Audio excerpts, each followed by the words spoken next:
Welcome to Seenu updates. Telugu సినీ చరిత్రలో సంచలనం సృష్టించిన సూపర్ స్టార్ కృష్ణ గారు. ఆయన నటుడుగానే కాదు, దర్శకుడుగాను, నిర్మాతగాను కాకుండా తెలుగు సినిమాకి సరికొత్త టెక్నాలజీ పరిచయం చేసిన ఘనుడు సూపర్ స్టార్ కృష్ణ. ఆయనకు మాత్రమే సాధ్యమైన కొన్ని రికార్డులను చూద్దాం. సూపర్ స్టార్ అసలు పేరు ఘట్టమనేని శివరామకృష్ణమూర్తి. ఇక సూపర్ స్టార్ కృష్ణ తన సినీ జీవితాన్ని 1961లో కులగోత్రాలు మూవీలో తొలిసారిగా ఆయన పరిచయం అయ్యారు. ఆ తర్వాత 1962లో పదండి ముందుకు మూవీలో, అలాగే 1963లో పరువు ప్రతిష్ట వంటి చిత్రాల్లో చిన్న పాత్రలలో ప్రారంభించాడు. సూపర్ స్టార్ కృష్ణ 1965లో తొలి తెలుగు సోషల్ కలర్ సినిమా తేనె మనసులు. ఆదుర్తి సుబ్బారావు గారు అంతా కొత్త వాళ్ళతో తెరకెక్కించిన ఈ సినిమా హీరోగా కృష్ణతో తొలి సినిమా ఇది. 1965లో రిలీజ్ అయ్యి పలు కేంద్రాల్లో శతదినోత్సవం జరుపుకుంది. తొలి తెలుగు స్పై సినిమాగా గూఢచారి 116 మల్లికార్జునరావు డైరెక్ట్ చేసిన ఈ సినిమా doctor no from Russia with love ఆ సినిమాను స్ఫూర్తిగా తీసుకొని ఈ సినిమాని తెరకెక్కించారట. తొలి తెలుగు కౌబాయ్ సినిమా మోసగాళ్లకు మోసగాడు 1971లో కేఎస్ఆర్ దాస్ దర్శకత్వం వహించారు. ఈ సినిమాకు ఆదినారాయణరావు సంగీతం అందించారు. పెద్ద ఎక్స్పెక్ట్ ఈ సినిమా రిపీట్ రన్లో పలు కేంద్రాల్లో 100 రోజులు పైగా నడిచింది. అంతేకాదు హాలీవుడ్లో విడుదలైన తొలి భారత చిత్రంగా రికార్డుకెక్కింది. 1976లో కేఎస్ఆర్ దాస్ దర్శకత్వంలో వహించిన ఈ సినిమా కూడా తొలి ఫ్యూజీ కలర్ మూవీగా రికార్డుకెక్కింది. తొలి తెలుగు రెట్రో కలర్ సినిమాగా గూడుపుటాని 1972లో థ్రిల్లర్ కాన్సెప్ట్తో తెరకెక్కిన ఈ సినిమా అప్పటి తరం ప్రేక్షకుల్ని ఎంతగానో అలరించింది. తొలి ఆర్ఓ సినిమా తొల్లేటి కాపురం. ఈ సినిమాకు అప్పట్లో కేంద్రాల్లో శతదినోత్సవం జరుపుకుంది. ఈ సినిమాతో తొలి అవుట్డోర్ షూటింగ్ తొలి స్కోప్ టెక్నోవిజన్ సినిమాగా 1967లో బాపు దర్శకత్వంలో తెరకెక్కిన సాక్షి సినిమా అప్పట్లో సంచలనం. తొలి స్కోప్ సినిమా అల్లూరి సీతారామరాజు. 1974లో రిలీజ్ అయిన ఈ సినిమా గురించి ఎంత చెప్పినా తక్కువ. కృష్ణకి ఇది 100వ సినిమా. వి రామచంద్రరావు ఈ సినిమాని డైరెక్ట్ చేసి చనిపోయాడు. ఆ తర్వాత ఈ సినిమాను కేఎస్ఆర్ దాస్ దర్శకత్వం వహించారు. తొలి ఈస్ట్మన్ కలర్ చిత్రం ఈనాడు. 1982లో పర్వతనేని రామచంద్రరావు ఈ సినిమాని డైరెక్ట్ చేశారు. అప్పట్లో ఈ సినిమా పెద్ద సంచలనం. అప్పట్లో నెంబర్ 1 హీరోగా ఉన్న కృష్ణకు ఈ సినిమాలో హీరోయిన్ అంటూ లేకుండా నటించడం పెద్ద సాహసమే.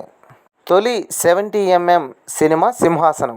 1986లో స్వయంగా కృష్ణ దర్శకత్వం వహించాడు. ఒకేసారి తెలుగుతో పాటు హిందీలో కూడా పాన్ ఇండియా లెవెల్లో రిలీజ్ చేశారు. అప్పట్లో ఈ సినిమా తెరకెక్కించాలంటే దాదాపుగా 100 కోట్ల పైనే బడ్జెట్ అవుతుంది. తెలుగులో 70mm 6 స్టీరియో సోనిక్ చిత్రం సింహాసనం అందించిన ఆ ఘనత కృష్ణదే.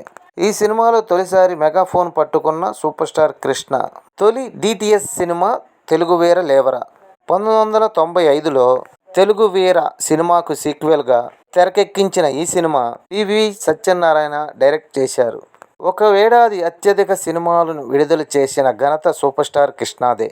1972లో దాదాపుగా 18 సినిమాలు నటించారు. 1971లో 11 సినిమాలు, 1970లో 16 సినిమాలను విడుదల చేశారు. 1983లో ఒకే నెలలో తక్కువ వ్యవధిలో 2 సినిమాలు విడుదల చేశాడు. ఆ 2 మూవీస్ కూడా బ్లాక్ బస్టర్ అయ్యాయి. 4 సెంటర్లో నేరుగా శతదినోత్సవాలు జరుపుకున్నాయి. సెప్టెంబర్ 1983లో శక్తి, ప్రజారాజ్యం ఈ రికార్డులు సాధించాయి. ఇప్పటి వరకు ఏ హీరోకి ఈ రికార్డు సాధ్యం కాలేదు.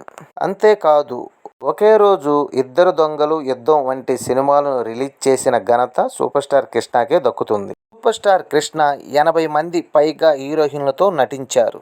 వారిలో ఎక్కువగా విజయ నిర్మలతో నటించారు. వీళ్ళిద్దరి కాంబినేషన్లో 48 సినిమాలు వచ్చాయి.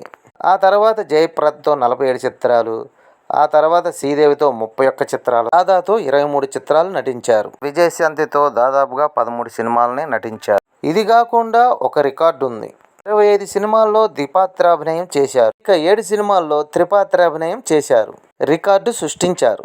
తొమ్మిదేళ్లలో 100 సినిమాల్లో నటించి ఎవర్గ్రీన్ రికార్డ్ ని సొంతం చేసుకున్నారు. ఆయన నటుడుగానే కాకుండా దర్శకుడిగా, నిర్మాత కూడా రాణించారు. వివిధ భాషల్లో 50కి పైగానే సినిమాల్లో నిర్మించారు. అలాగే 12 సినిమాలకి దర్శకత్వం కూడా వహించారు. తన సినీ కెరియర్ లో 100కు పైగా దర్శకులతో పనిచేశారు. కేఎస్ఆర్ దాస్ దర్శకత్వంలో 31 సినిమాకు పైగానే నటించారు. అలాగే విజయ నిర్మల దర్శకత్వంలో కొన్ని సినిమాలు, అలాగే చంద్రశేఖర్ రెడ్డి దర్శకత్వంలో కొన్ని సినిమాలు, అలాగే కోదండ రామిరెడ్డి, దాసరి నారాయణరావు 57 ఏళ్ల కెరియర్లో 350 సినిమాలకు పైన నటించారు. సాక్షి వంటి పలు సినిమాలు అంతర్జాతీయ ఫిల్మ్ఫేర్లో ప్రదర్శించబడ్డాయి. అయినా నటించిన వాటిల్లో పౌరాణికాలు, జానపదాలు, చారిత్రాత్మక నేపథ్యాలు, ప్రేమ కథలు, ఫ్యామిలీ చిత్రాలు చేసినప్పటికీ అన్నిట్లో కమర్షియల్ అంగులు ఉండేలా జాగ్రత్త పడతాడు. నటుడు మురళీమోహన్, దర్శకుడు కాంతి కుమార్ డిగ్రీ ఫ్రెండ్స్. కృష్ణకు రూమ్మేట్స్. మురళీమోహన్, శోభన్ బాబు కృష్ణ జీవితంలో అసలైన ప్రాణ స్నేహితులు. కృష్ణ 19వ ఏటన అంటే 1962లోనే పెళ్లి చేసుకున్నారు. సొంత మరదలైన ఇందిరాగాంధీ గారిని పెళ్లి చేసుకున్నారు. వీరికి 2 కుమారులు, 3 కుమార్తెలు. 1969లో సాక్షి సినిమాలో కథానాయికగా పరిచయమైన విజయ నిర్మలని ప్రేమించి పెళ్లాడాడు కృష్ణ గారు. 2008లో ఆంధ్ర యూనివర్సిటీ ఎన్టీఆర్ జాతీయ పురస్కారాన్ని గౌరవ డాక్టరేట్తో ఆయన ఘనంగా సత్కరించారు. టాలీవుడ్ జాతీయ సినిమాకి చేసిన సేవలను గుర్తించి కేంద్ర ప్రభుత్వం 2009లో పద్మభూషణ్ పురస్కారంతో కృష్ణను గౌరవించారు. అలాగే 2003లో ఎన్టీఆర్ జాతీయ అవార్డును, అలాగే ఫిల్మ్ఫేర్ అచీవ్మెంట్ పురస్కారాన్ని కృష్ణ గారిని వరించింది. దక్షిణాదిలో అత్యంత ప్రతిష్టాత్మకంగా భావించే ఫిల్మ్ఫేర్ అవార్డు 1997లో లైఫ్ టైమ్ అచీవ్మెంట్ అవార్డుని ఆయనకు సొంతం చేశారు. తొలినాళ్లలో ఆయన నటించిన సాక్షి చిత్రానికి 1968లో తస్మై ఫిల్మ్ ఫెస్టివల్లో ప్రదర్శన అయ్యింది. 1972లో ఆయన నటించిన పండంటి కాపురం ఉత్తమ జాతీయ తెలుగు చిత్రంగా నేషనల్ అవార్డును కూడా కైవసం చేసుకుంది. కృష్ణకు రాజకీయాల్లోకి రావాలనే ఇంట్రెస్ట్ ఉండేది కాదు. రాజీవ్ గాంధీ ఒత్తిడి వల్ల రాజకీయాల్లోకి వచ్చి 1989లో ఏలూరులో లోక్సభ ఎంపీగా గెలిచారు. రాజీవ్ గాంధీ చనిపోయిన తర్వాత ఆయన రాజకీయాలకి దూరంగా ఉన్నారు. ఇన్నేళ్ల సినీ ప్రస్థానంలో ఆయన ఎన్ని రకాల పాత్రలు పోషించారో అందరికీ తెలుసు. పద్మాలయ స్టూడియో స్థాపించి ఆయన ఉత్తమ చిత్రాలను నిర్మించారు. ఉత్తమ చలనచిత్రంగా జాతీయ చలనచిత్ర అవార్డును పొందారు.